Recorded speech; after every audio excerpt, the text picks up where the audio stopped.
secara pribadi, karena Tuhan telah menjumpai dua murid Yesus yang sedang menyimpang ke jalan yang lain. Salah satu namanya Kleopas. Tuhan Yesus sangat baik sehingga dia selalu membawa pulang, meluruskan jalan kepada orang yang bengkok jalannya atau menyimpang dan menjauh dari Tuhan. Jadi saudara-saudara Tuhan, itulah kebaikan Tuhan buat kita semua. Kita kadang-kadang seperti domba yang tersesat, mengambil jalannya sendiri. Ya, kita ngikutin maunya sendiri. Tetapi Tuhan selalu mengingatkan kita untuk kembali di jalan yang lurus, jalan yang benar. Amin, saudara. Amin. Tuhan menciptakan saya dan saudara, kita semua untuk kesenangan Tuhan. Kita diciptakan oleh Tuhan untuk kesenangan Tuhan. Tetapi iblis telah memboikot dan menyimpangkan anak keturunan Adam sehingga banyak yang binasa. Tetapi karena kasih Tuhan, Tuhan telah inkarnasi atau menjelma menjadi manusia untuk mencari jiwa-jiwa yang tersesat, untuk menyelamatkan mereka. Nah, Bapak Ibu Saudara kasih dalam Tuhan Yesus Kristus, kita akan belajar tentang alami hidup dalam kuasa kebangkitan Kristus.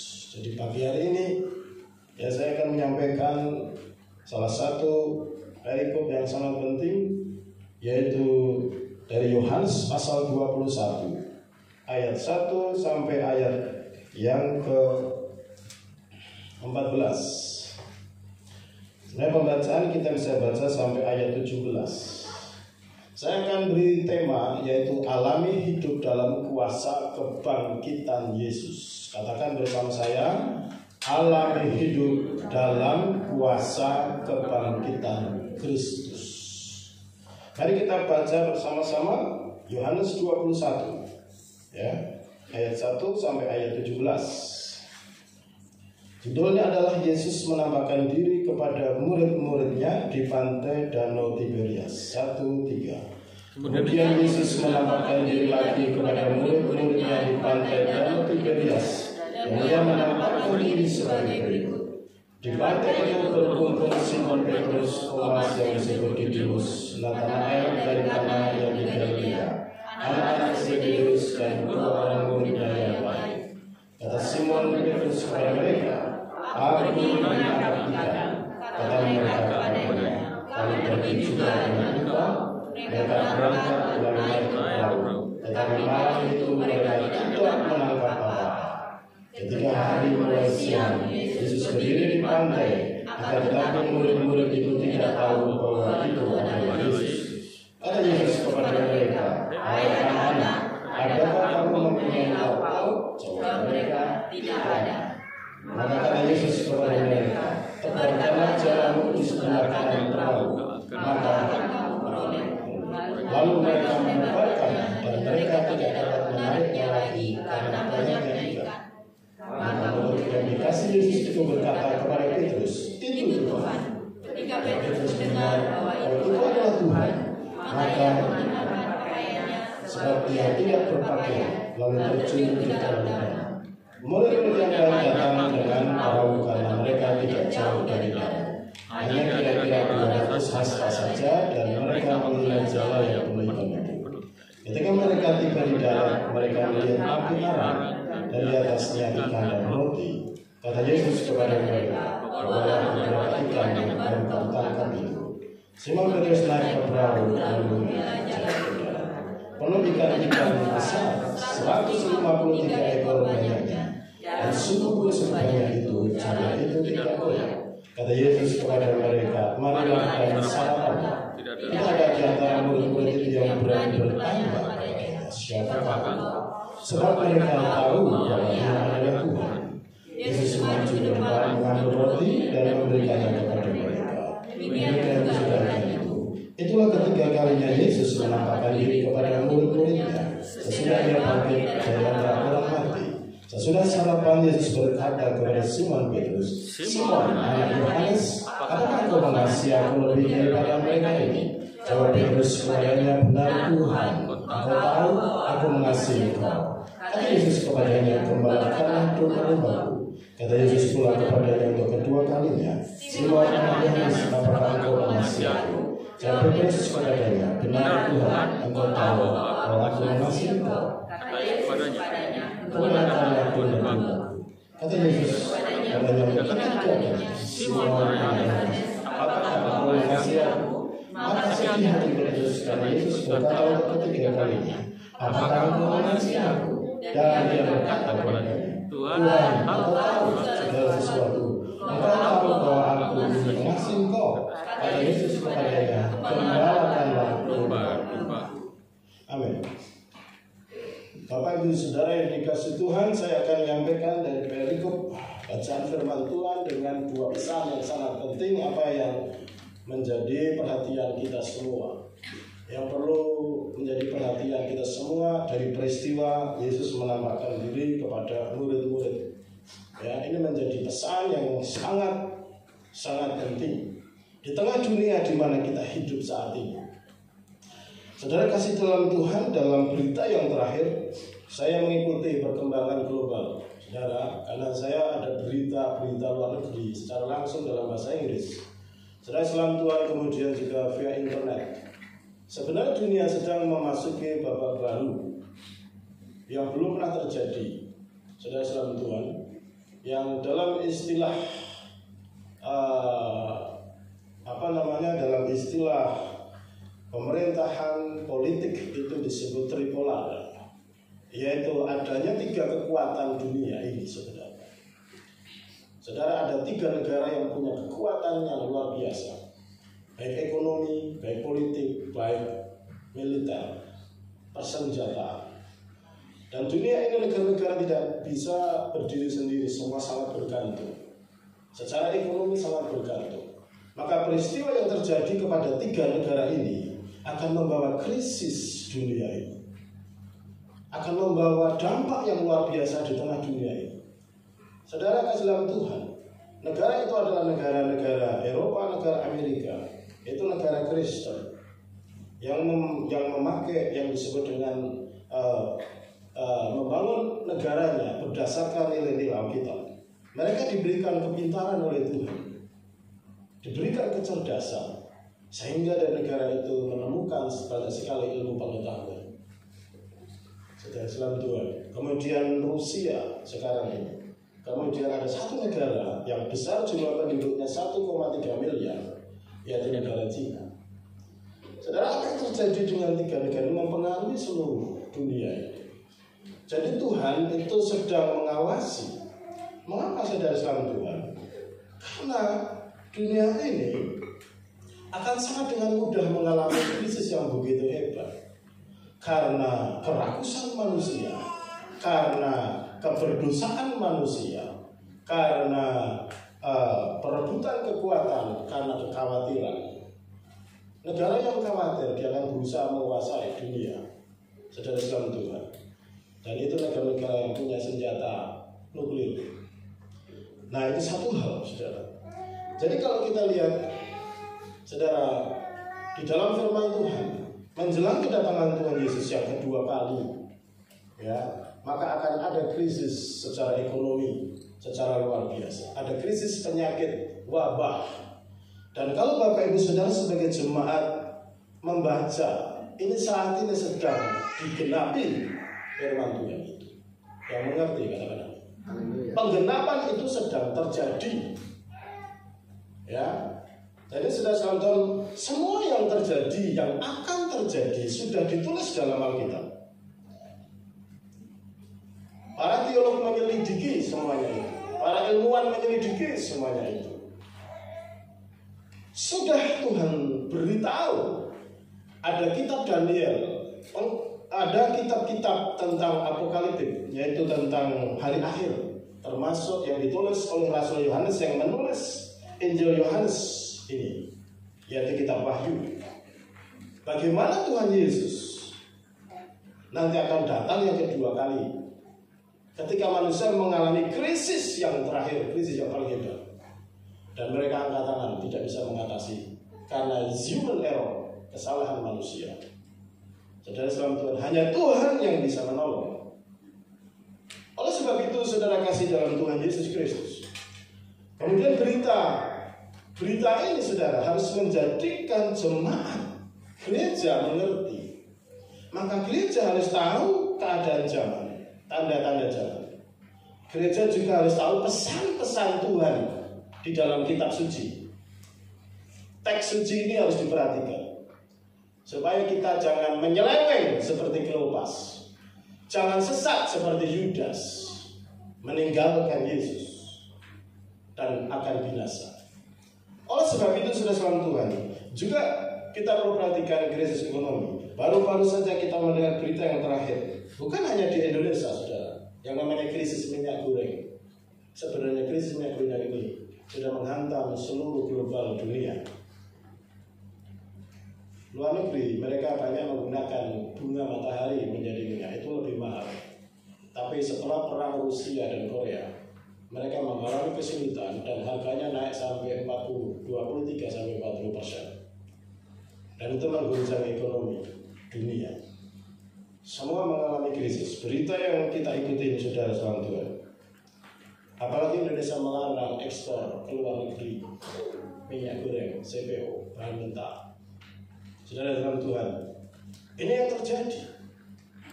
Saudara, ini mengguncang negara-negara yang ada di Eropa, negara Kristen, negara-negara Muslim, saudara dalam Tuhan.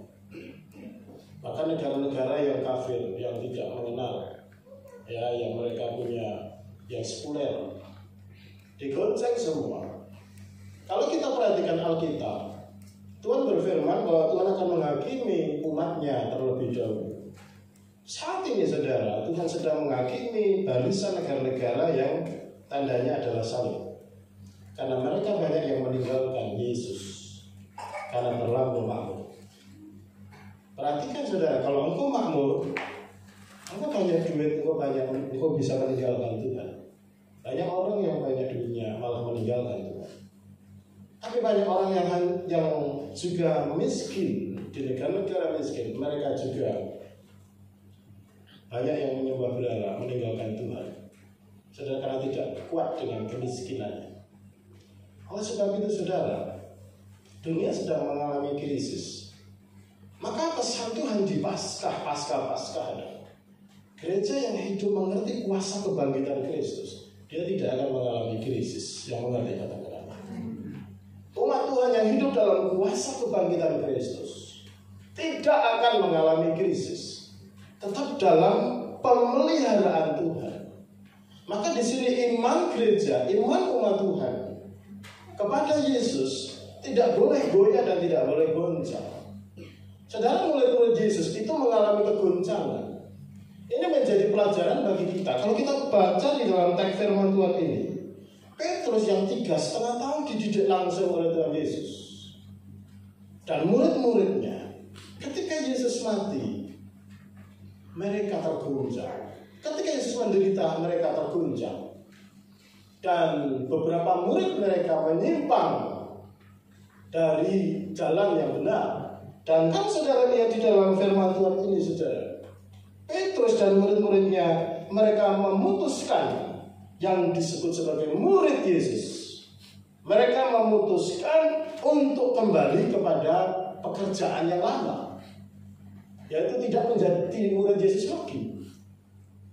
Saudara, mereka dulunya murid Yesus, rasul, diangkat salah satu 12 murid. Itu Yudas, mereka sudah meninggalkan Yesus. Tetapi saudara, murid-murid yang lain mengalami kegoncangan, saudara. Mereka kehilangan persekutuan dengan Yesus karena Yesus tidak kelihatan lagi, saudara. Setelah Yesus mati, Yesus bangkit. Yesus tidak kelihatan lagi secara fisikal seperti ini.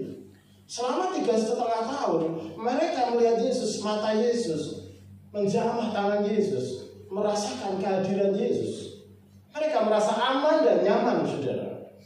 Tetapi ketika Yesus tidak nampak lagi, mereka kehilangan pengharapan.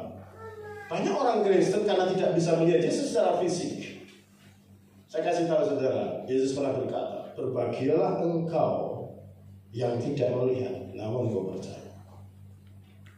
Ketika dia menyampaikan kepada Simon yang berkata, kalau aku tidak mencucukkan tanganku ke lubang bekas sepatunya, aku tidak percaya bahwa Yesus bangkit. Tetapi Yesus berkata, berbahagialah engkau kalau engkau tidak melihat, namun engkau percaya. Saya mau tanya kepada saudara, seberapa besar imanmu kepada Yesus? Saudara yang mengukur sendiri. Seberapa besar imanmu kepada Tuhan Yesus? Saudara, ini pertanyaan yang menjadi refleksi untuk saudara mengejar pertumbuhan iman. Kadang-kadang pikiran kita hanya fokus kepada masalah-masalah, krisis dan sebagainya. Itu akan terjadi karena menggenapi firman Tuhan. Itu sedang terjadi.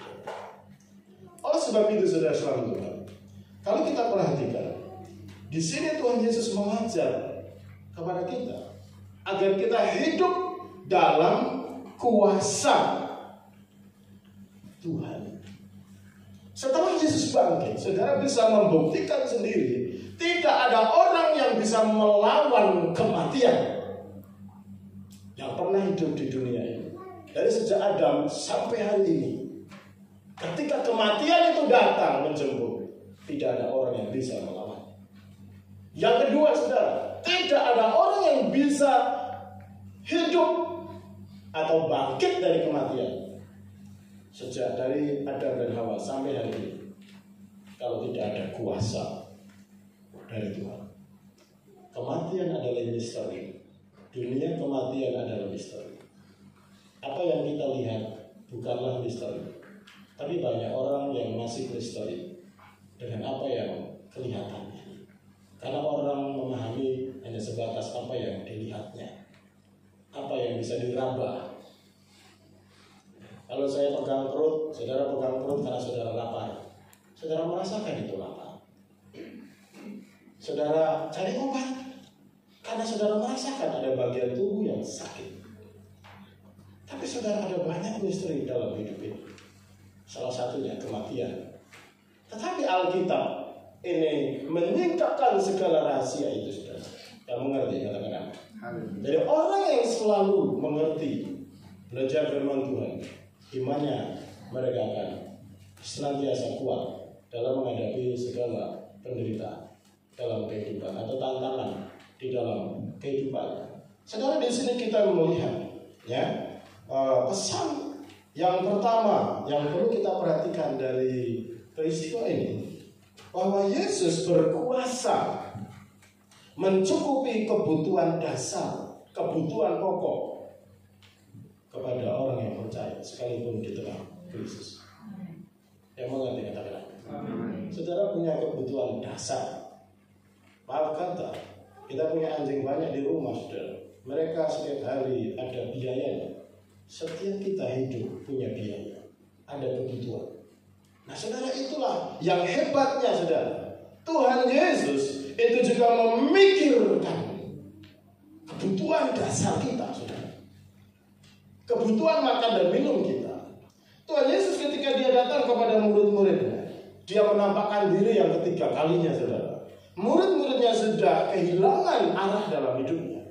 Maka Petrus sebagai pemimpin dari 12 itu, saudara, dia berkata, aku akan pergi menangkap ikan. Yang lainnya ikut semua. Tidak ada satupun yang protes kepada Petrus. Petrus, kita harus menunggu Yesus di Yerusalem karena dia bangkit. Tidak ada satupun. Petrus, kita harus ingat, kita sudah belajar 3,5 tahun dari guru kita. Mari kita jangan kembali ke kehidupan yang lama. Saudara, Petrus mereka pergi dan bersama murid-muridnya. Tetapi apa yang terjadi perlu diperhatikan di sini. Bahwa ketika mereka yang seorang ahli menangkap ikan, mereka dikatakan mereka sepanjang malam itu mereka mencari ikan. Bapak Ibu Saudara, ikan itu ada di lautan dan banyak ikan itu muncul di malam hari. Tetapi yang aneh Tetapi yang luar biasa dikatakan oleh Injil Yohanes ini, mereka caught nothing. Mereka tidak menangkap apapun. Mereka tidak menangkap apapun, saudara. Ketika Petrus dan murid-murid Yesus yang lain mereka pergi menangkap ikan sepanjang malam, mereka tidak menangkap apa-apa. Bapak Ibu Saudara yang kasih dalam Tuhan, Tuhan Yesus, sekalipun dia tidak kelihatan, tetapi dia menguasai segala alam di surga dan di bumi. Laut, semua kepunyaan dia. Segala sesuatu itu ada dalam genggaman tangan Tuhan. Sehingga saudara kasih dalam Tuhan, kalau kita memperhatikan Bapak Ibu Saudara, firman Tuhan ini, di sini Tuhan memang sedang memberi pesan. Ketika Tuhan bertanya, akhirnya ketika Tuhan itu mendatangi mereka, saudara, Tuhan Yesus, dia bertanya, anak-anak, apakah kamu mempunyai lauk pauk? Bapak Ibu Saudara, selamat Tuhan. Hari-hari ini adalah masa krisis, ada di mana-mana. Pertanyaan Tuhan yang sama adalah, ketika Tuhan mengasihi anak-anaknya, ketika Tuhan itu mendatangi anak-anaknya, murid-muridnya, dia berkata, apakah ada lauk pauk di rumah? Apakah ada beras di rumahmu? Apakah ada cukup minyak di rumahmu? Apakah ada minuman di rumahmu? Apakah ada uang untuk membayar pulsa listrik? Apakah ada uang untuk membayar bensin, untuk transportasi? Apakah ada uang untuk membayar sekolahmu? Apakah ada lauk pauk? Di sini Tuhan punya pesan bagi saudara. Karena mereka tidak menangkap apa-apa, karena mereka pergi tanpa Yesus. Catat baik-baik. Mereka cari nafkah, cari hidup. Murid-murid Yesus tanpa Yesus. Sehingga saudara-saudara, orang yang disebut Kristen murid Yesus, tetapi kalau imannya tidak sungguh-sungguh, kalau dia hanya bajunya saja Kristen tetapi imannya tidak kepada Yesus, ini akan terjadi di masa-masa krisis. Karena mereka menggunakan keringat akalnya sendiri. Dan Yesus tidak ada di perahu itu, saudara. Yesus tidak dilibatkan. Karena mereka pergi dengan kegelisahan, pergi dengan kekhawatiran, pergi dengan tidak percaya bahwa Yesus itu bangkit, bahwa Yesus itu punya kuasa. Mereka pergi tanpa membawa kuasa Tuhan dalam diri mereka. Adakah engkau sebagai orang Kristen yang sudah lama tapi mengerti perkara ini? Apakah engkau mengerti masalah yang prinsip ini dalam hidup ini? Apakah engkau masih hidup dalam kekhawatiran? Apakah engkau, banyak orang yang hidup dalam kekhawatiran dalam situasi ini adalah rasional, masuk akal, tetapi tidak spiritual, tidak rohani. Yang mengerti? Kenapa? Karena mereka menafikan kehadiran Tuhan. Mereka tidak menghadirkan Tuhan dalam hidup mereka, dalam segala aspek hidup mereka. Saudara kasih dalam Tuhan, uang itu bukan segalanya, Tuhanlah segalanya. Banyak uang itu membawa kepada kebinasaan, kehancuran, kalau Tuhan tidak ada di situ. Kalau Tuhan tidak mengatur kehidupan dia, tidak diizinkan dalam mengatur kehidupan. Saudara, Yesus bertanya, masih adakah lauk pauk? Bukan karena Yesus tidak tahu apa yang sedang mereka hadapi. Yesus tahu persis bahwa mereka sedang mengalami krisis. Tetapi saudara, Yesus di sini punya kuasa kebangkitan, dan dia menunjukkan kuasa itu, saudara. menunjukkan kuasa itu supaya murid-murid percaya, tergugah hatinya.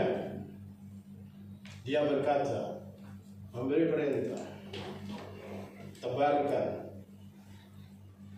jalanmu itu ke sebelah kanan perahu.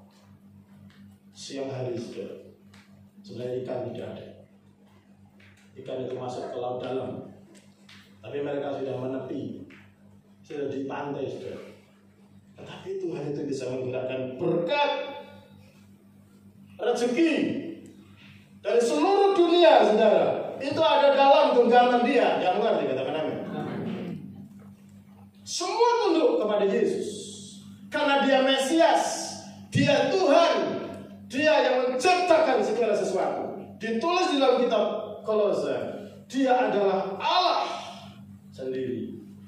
Yohanes menulis dalam kitab Yohanes pasal 1, Dia firman yang menjadi daging.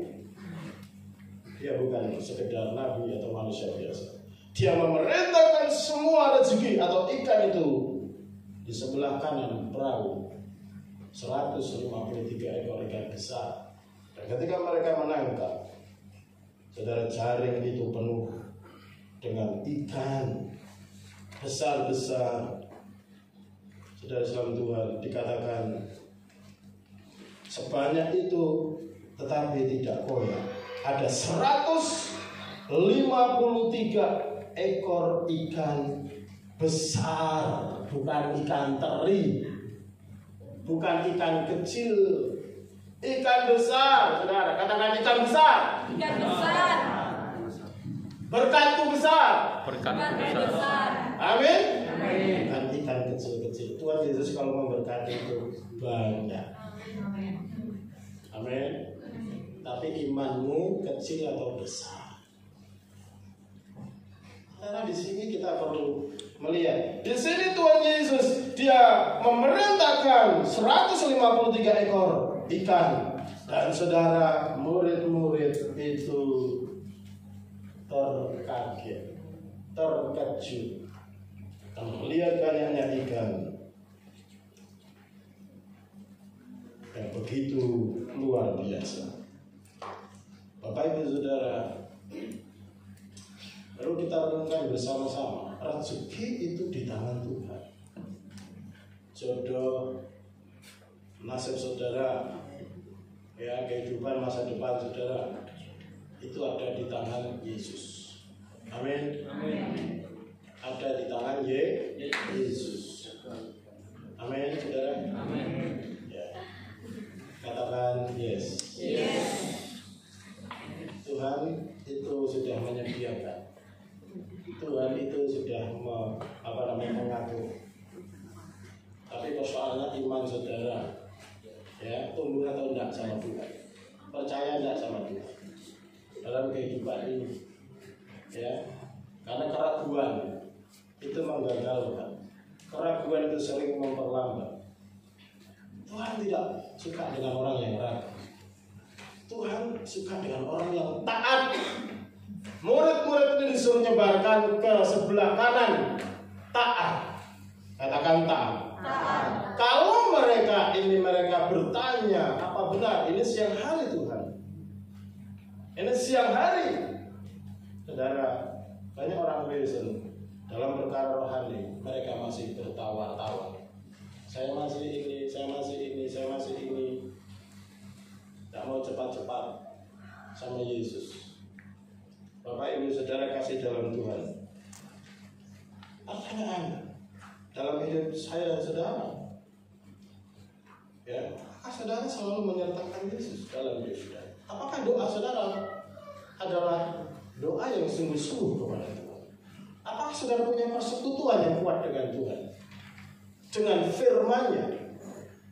Saudara, tetapi poin yang penting di sini, bahwa Tuhan memperhatikan kebutuhan jasmani kita. Yang mengerti, katakan amin. Tuhan memperhatikan kebutuhan secara fisik dalam setiap kehidupan saudara. Sarapan pagi pun Tuhan sediakan. Tuhan Yesus mengajak mereka dan menyediakan roti dan ikan. Sarapan pagi disediakan oleh Tuhan. Luar biasa Tuhan kita. Dia memperhatikan. Jadi saudara, kalau saya sarapan pagi saya selalu bersyukur Tuhan. Saya ingat ayat ini. Tuhan menyediakan sarapan pagi. Ada banyak orang yang tidak bisa sarapan. Ada banyak orang yang bisa mampu hanya makan satu hari satu kali. Dan bahkan makan dengan makanan yang ala kadarnya karena tidak bergizi. Bapak Ibu Saudara, anak-anak Tuhan dikasih ikan dan roti. Kalau Tuhan memberkati, itu makanan yang bergizi. Yang mengerti kata-kata. Kalau orang tidak makan makanan yang bergizi, otaknya itu mengecil, tidak berkembang dan tidak cerdas. Orang-orang Israel itu, saudara, dia diberi kecerdasan sama Tuhan. Karena makanan-makanan yang baik, bukan makanan yang sembarangan. Bukan makanan yang ala kadarnya, saudara, tapi nutrisi. Saudara, Tuhan kita, Tuhan yang baik. Jadi kita, saudara, ketika kita berharap dalam hidup kita ini sama Tuhan, Tuhan pun memperhatikan perkara-perkara jasmani, perumahan, juga pakaian saudara, juga makanan saudara, juga seluruh kebutuhan. Tuhan memperhatikan lauk pauk saudara. Tuhan memperhatikan juga sarapan pagi saudara. Itu berarti makan siang juga diperhatikan. Itu berarti juga makan malam diperhatikan. Yang percaya katakan amin. Karena Tuhan kita Tuhan yang sangat baik. Jadi saudara, rezeki itu di tangan Tuhan. Makanya saudara selalu Tuhan. Kalau kita melihat di sini, Tuhan tidak menentang pekerjaan, karena pekerjaan itu juga adalah pemberian Tuhan. Amin, saudara. Doa saja itu adalah pekerjaan rohani, jangan diremehkan. Doa itu pekerjaan rohani. Kalau saudara perhatikan di sini, mereka tetap harus bekerja, yaitu menarik jalannya. Mereka juga tetap harus bekerja melaut, saudara. Tetapi ingat, rezeki akan diberikan oleh Tuhan ketika seseorang bekerja. Bekerja itu juga ibadah. Bekerja itu juga merupakan ibadah kepada Tuhan. Apapun yang kau kerjakan, saudara, apa saja pekerjaan yang berkenan di hadapan Tuhan.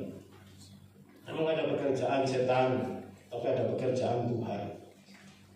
Ya, ada pekerjaan orang dunia, tapi ada pekerjaan anak-anak Tuhan. Orang dunia mereka khawatir sudah, apalagi masa seperti ini, karena mereka cari uang tiap hari. Mereka tidak mencari Tuhan. Rumus anak Tuhan, saudara, ya. Seperti rumus Pitagoras, seperti rumus lingkaran itu pasti. Saya ingat anak saya Manasya itu saudara, dia selalu menghafal rumus lingkaran saudara. Luas lingkaran, pakai YouTube lupa terus saudara.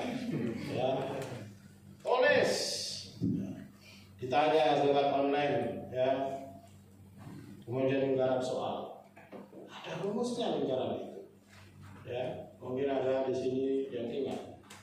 Ya, PR kuadrat, saudara, rumus untuk diberkati Tuhan. Rumus orang Kristen itu adalah cari dahulu kerajaan Allah, itu pekerjaan rohani. Yang kedua, plus maka semuanya akan ditambahkan. Itu pekerjaan di dalam dunia. Saudara harus tetap bekerja.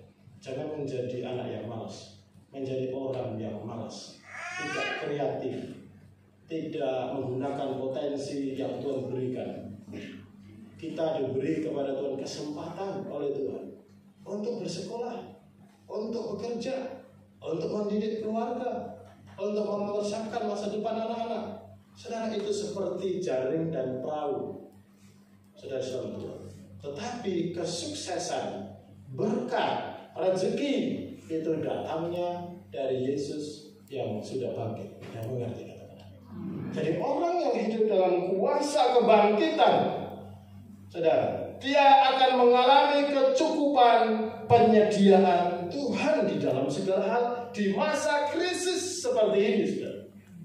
Harga berapapun saudara, tetapi persoalannya yang penting saudara punya uang untuk bisa membeli. Kita tidak bisa mengendalikan harga. Dunia ini memang sedang mengalami fluktuasi, goncangan di mana-mana. Tetapi saudara Tuhan, Tuhan akan mencukupkan di tengah krisis itu. Tuhan akan memberkati anak-anaknya di tengah krisis itu, yang hidup dalam kuasa kebangkitan Kristus, yang mengimani bahwa Yesus itu bangkit. Saudara perhatikan, catat baik-baik.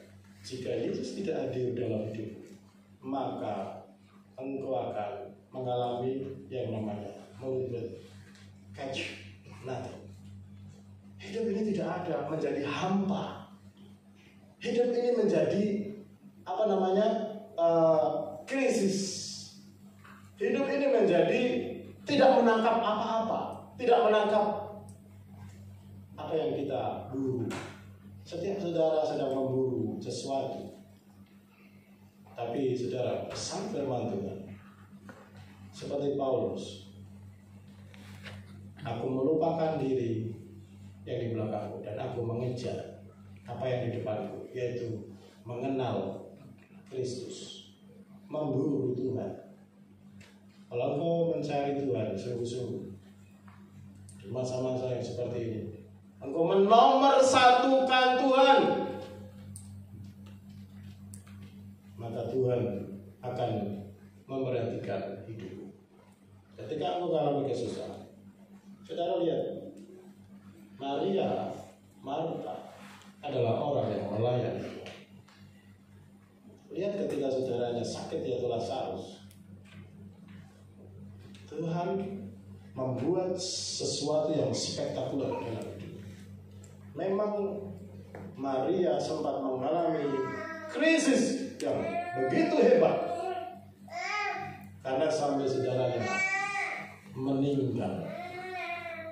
Tetapi Maria, saudara, adalah orang yang selalu duduk dekat di kaki Tuhan, dan Marta orang yang melayani Tuhan.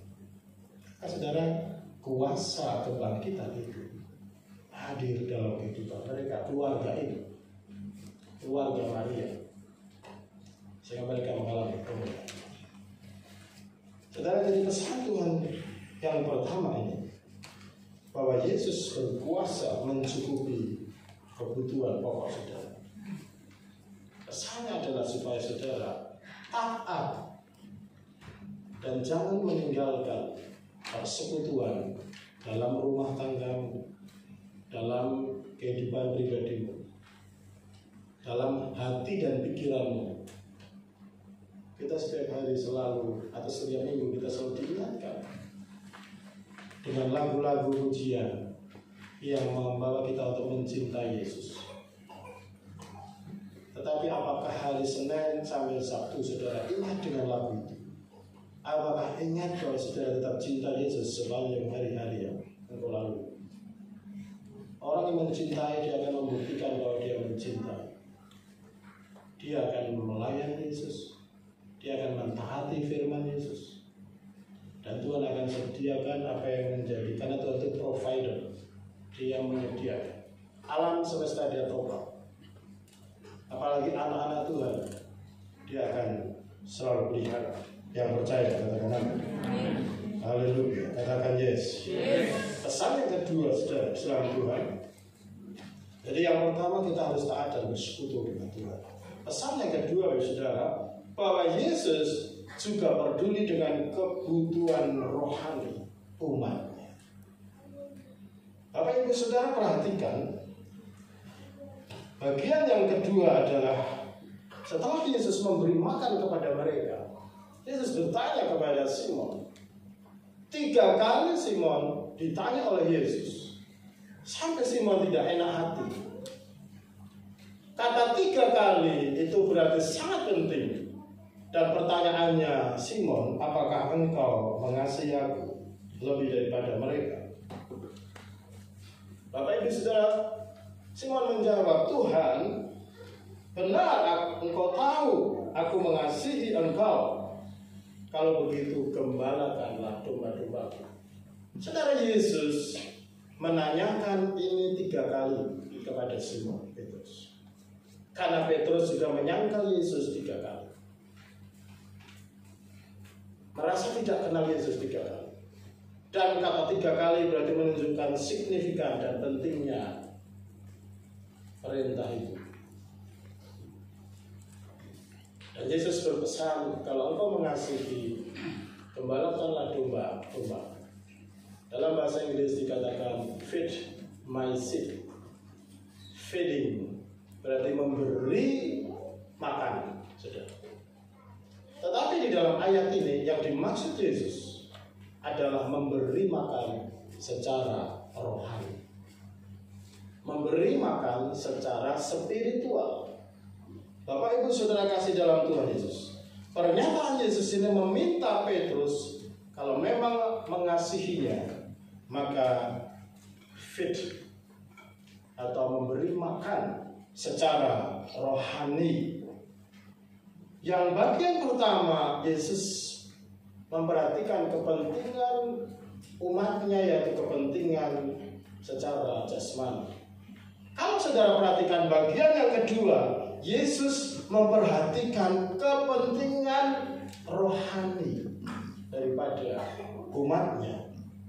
Yesus melihat begitu sangat penting bagian yang kedua ini, supaya memberikan makan kepada kebutuhan rohani.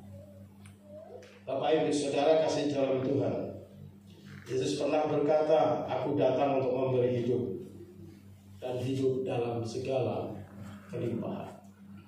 Dalam Yohanes pasal 10 ayat 10, Bapak Saudara, jadi yang dimaksud hidup itu bukan bios, tetapi zoe, bukan hanya fisik, tetapi kelimpahan secara spiritual, secara rohani.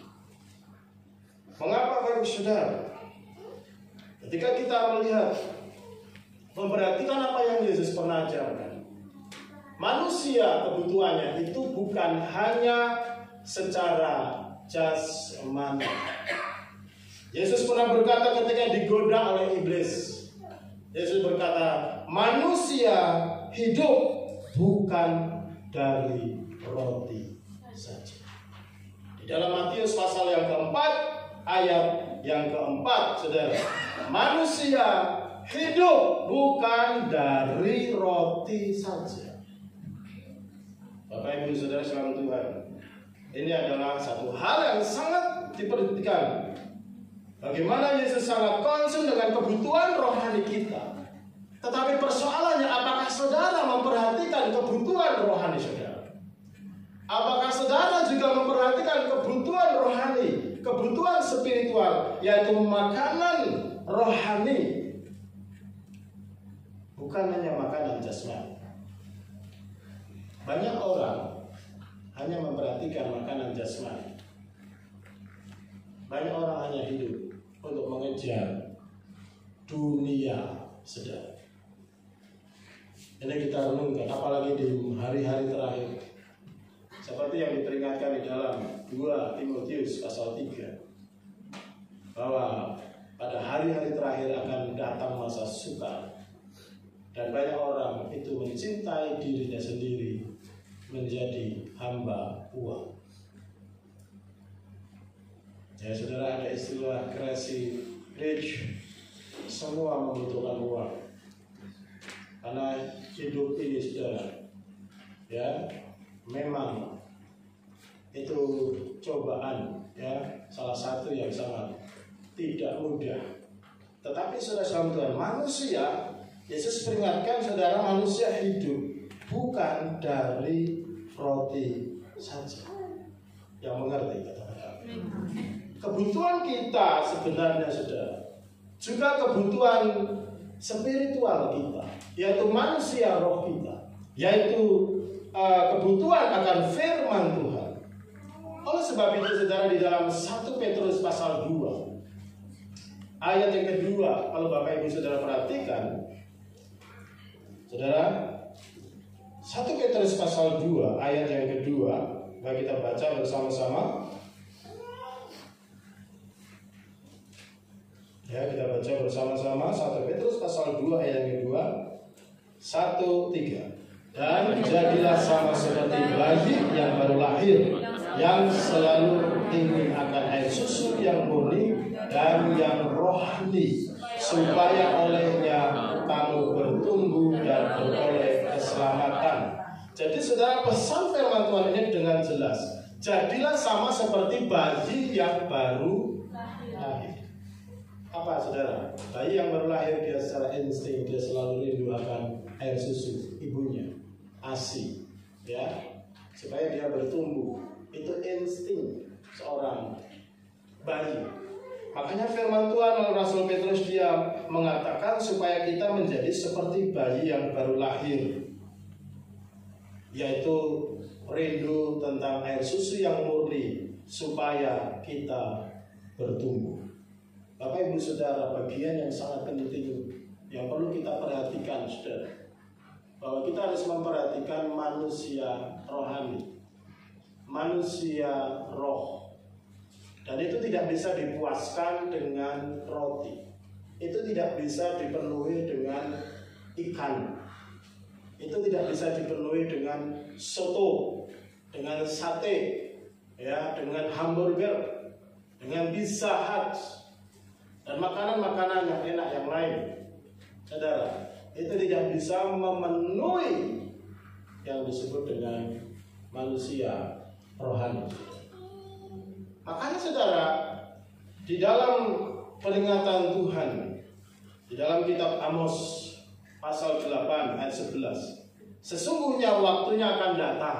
Ini Amos berbicara tentang akhir zaman, bahwa aku akan mengirimkan kelaparan di negeri ini, tetapi bukan kelaparan makanan secara jasmani, tetapi yaitu mendengar akan firman Tuhan. Bapak Ibu saudara, di akhir zaman banyak orang akan mengalami kelaparan secara rohani. Ini membuat kitab Amos tentang kondisi saat ini, yaitu lapar dan haus akan firman Tuhan. Yang mengerti katakan amin. Jadi saudara-saudara Tuhan, bahwa bagian yang sangat penting yang kedua, pesan Tuhan adalah supaya kita memperhatikan manusia rohani. Terlebih di masa-masa di akhir zaman ini, saudara, memperhatikan firman Tuhan, karena hanya dengan firman yang saudara konsumsi setiap hari, maka iman saudara bisa bertumbuh, bisa mengenal Kristus, bisa membedakan mana yang benar, mana yang salah, bisa menuntun banyak orang kepada kebenaran, dan bisa membawa iman kita bertumbuh dalam rasa takut akan Tuhan.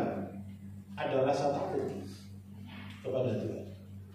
Kalau orang tidak suka membaca Alkitab, manusia rohani tidak dipelihara, dia tidak ada rasa takut sama Tuhan, karena Tuhan tidak kelihatan.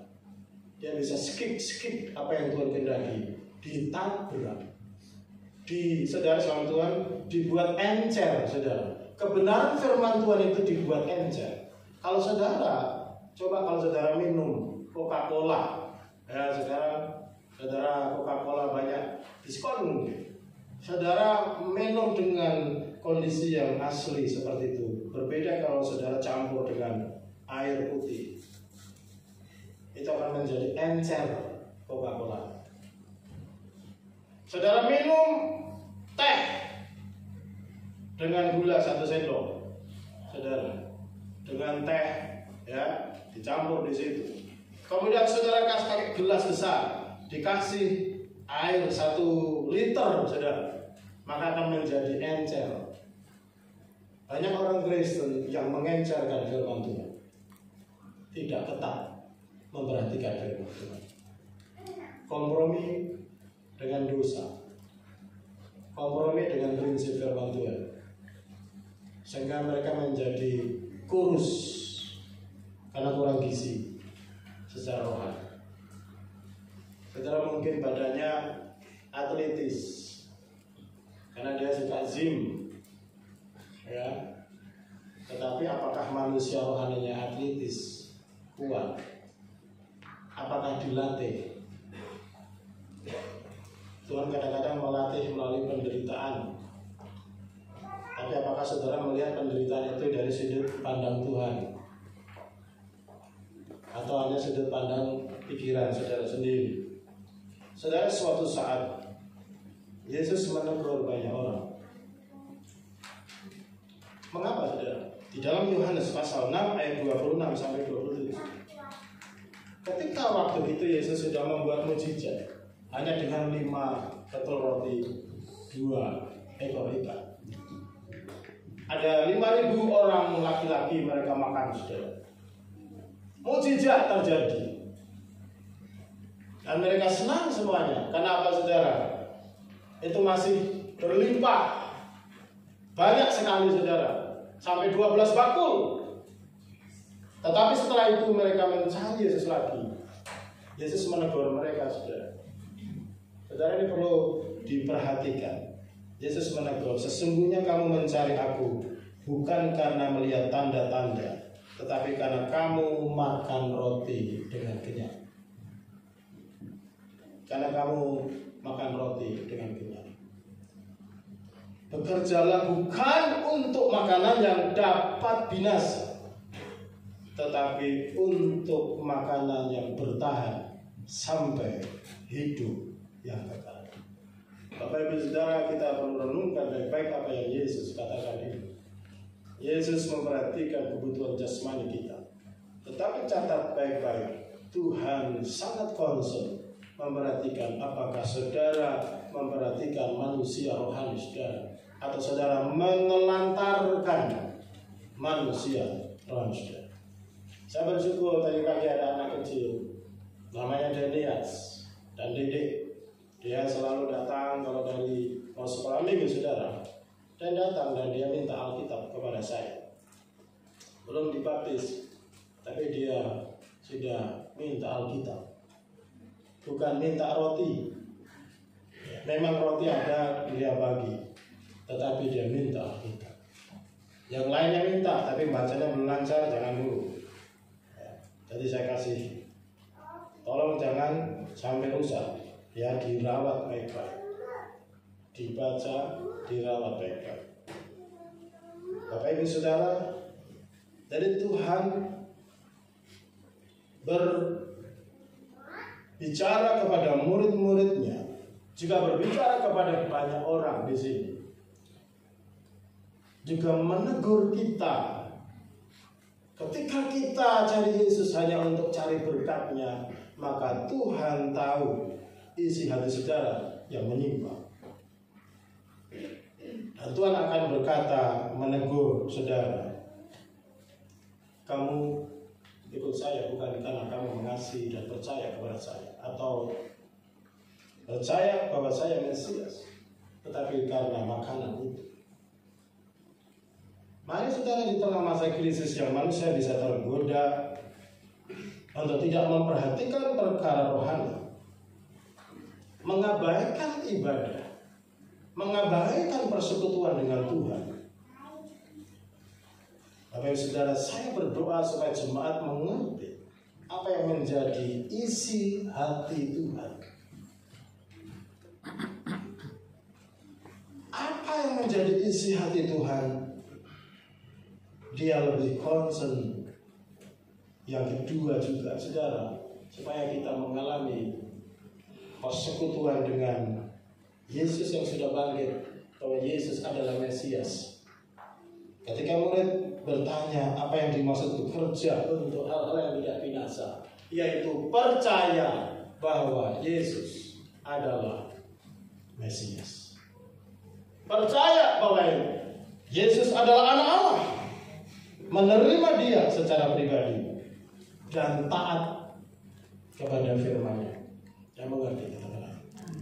Saudara, Bisa baca di dalam Yohanes pasal 6 ayat yang ke-26 sampai ayat ke-27. Bekerjalah bukan untuk makanan yang dapat binasa, tetapi makanan yang bertahan sampai kepada hidup yang kekal. Saudara, jadi di akhir zaman ini kita akan mengalami, dunia ini akan mengalami krisis bukan hanya ekonomi, tapi krisis spiritual, kehausan secara rohani, kelaparan secara rohani.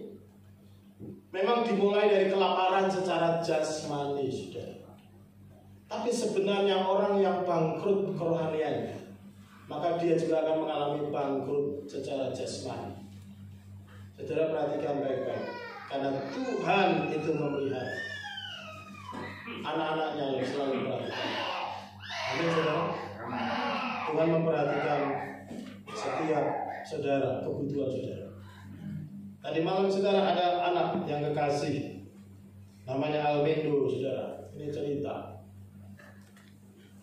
Tiba-tiba dia bilang kepada saya, "Papi, itu ada potongan ayam di atas meja, apakah boleh saya makan?" Itu jam 8:30 malam, kurang lebih, saudara. Itu memang ada sisa makanan di situ. Oke, nanti sebentar saya tanya kepada Mami, karena Mami bilang itu katanya untuk sarapan besok pagi. Saudara, akhirnya saya masuk ke kamar, saya tanya kepada Mami, "Itu Mendo mau makan, boleh enggak itu ayamnya?"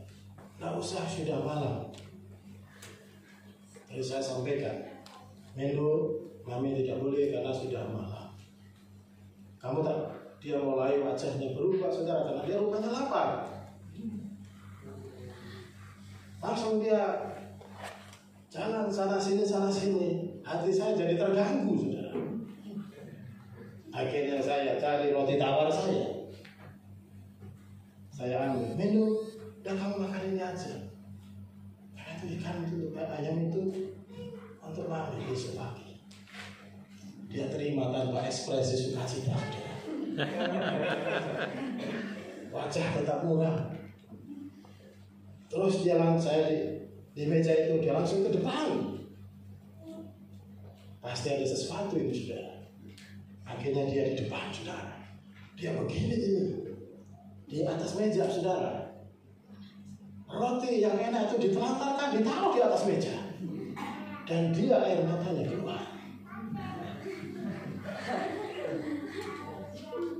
Bapak Ibu saudara dalam Tuhan, saya tanya, "Du, kamu lapar ya?" "Enggak, Papi." Jadi dia nipu, saudara. "Itu udah enggak apa-apa, ambil aja ayamnya." "Enggak, Papi." "Enggak." Tapi dia begini, saudara, air mata keluar. Saya pegang kepala dulu. Jadi anak laki-laki tidak boleh cengeng. Tapi saudara, hati saya terus. Akhirnya saya masuk ke dalam. Saya tanya kepada Mami, "Itu rupanya Mendo kelaparan." Nampaknya si Mendo, saudara, saya dengar dia itu tidak makan malam. Yang lain makan sama tahu, dia skip, saudara. Kalau tahu diloncat, jadi dia tidak makan. Akhirnya Mami bilang, "Udah kasih aja, karena lapar." Langsung saya datangi lagi si Mendo, saudara. "Mendo, kalau kamu lapar, Mami boleh." "Kamu lapar enggak?" "Iya." "Ya sudah, ya boleh ambil." Langsung dia datang, saudara. Dia agak semangat wajahnya berubah. Akhirnya dia tak tambah roti. Jadi dia makan. Hatinya mulai berubah, wajahnya berubah. Yang tadinya lapar, saudara, dia wajahnya jadi senang. Dia singsot, saudara. Kemudian dia naik ke atas meja di depan itu, main catur sendiri, saudara. Sudah kenal. Puas, hatinya senang. Akhirnya saya ajak main catur. Saya hampir kalah sama dia, saudara. Karena setelah saya dimakan sama dia, karena saya sudah kecapean, dia senyum-senyum, senang sekali. Padahal tadinya tangisan luar biasa, saudara. Tetapi rupanya, saudara, wah ini saya bisa malu kalah ini sama Almin.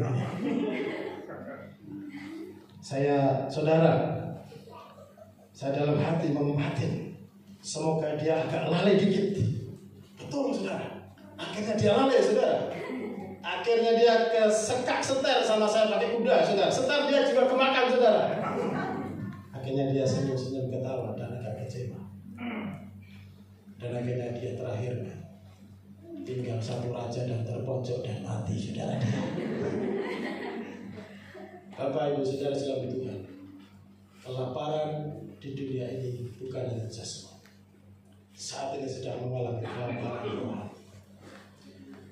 Jangan telantarkan kehidupan jasmani dan rohani saudara. Saudara, Tuhan memperhatikan manusia jasmani saudara, tetapi Tuhan juga memperhatikan manusia rohani saudara yang mengerti kata-kata. Mari hidup dalam kuasa kebangkitan Yesus. Saudara tidak akan mengalami kelaparan rohani. Apa artinya, saudara?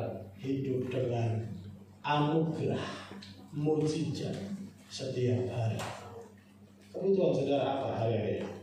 Tuhan sanggup. Yang percaya katakan amin. Katakan Tuhan Yesus sanggup. Tuhan Yesus sanggup. Saudara, suatu saat saya melihat ladang rumah Indonesia. Saudara, itu membutuhkan untuk pembangunan asrama. Saya melihat dan saya berdoa sama Tuhan. Tuhan, Engkau yang memiliki pelayanan ini. Kami berdoa supaya Tuhan menyediakan dana pembangunan. Itu yang namanya iman, karena belum melihat. Karena dulu juga tidak punya tanah, tapi Tuhan sudah beri. Saudara, saya pegang firman Tuhan. Allahku akan mencukupi segala keperluanmu menurut kekayaan dan kemuliaannya dalam Kristus Yesus. Amin. I can do everything through Christ who strengthens me. Aku bisa melakukan apa saja melalui Kristus yang menguatkan imanku, yang menguatkan iman saudara. Engkau bisa melakukan apa saja. Keluargamu, masa depanmu, sekolahmu. Anak-anak Tuhan harus sukses. Amin. Kalau anak Tuhan tidak sukses, engkau dicibir oleh dunia. Apa untungnya jadi orang Kristen? Kalau mereka lebih jelek, nasibnya daripada saya. Saudara, jangan permalukan Yesus dalam hidupmu. Amin.